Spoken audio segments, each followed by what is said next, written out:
everything that belongs to Jesus now belongs to us.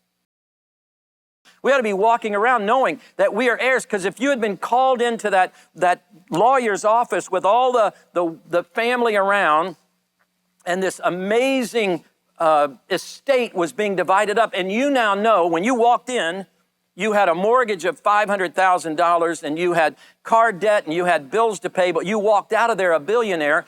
Are you now worried and feeling the same way as when you walked out as you were when you walked in? Does that make sense?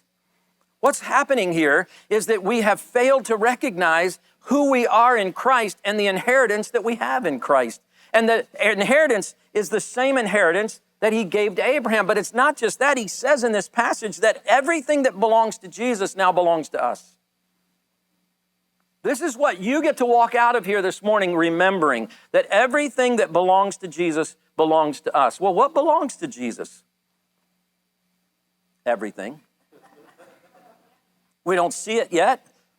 Romans 8:17 says, now if we are children, then we are heirs, heirs of God and co-heirs with Christ, if indeed we share in his sufferings, in order that we may also share in his glory. Why is it that we live? I love that Tim used the word scarcity. We live as if there is a scarcity, and yet we are heirs of an abundant kingdom.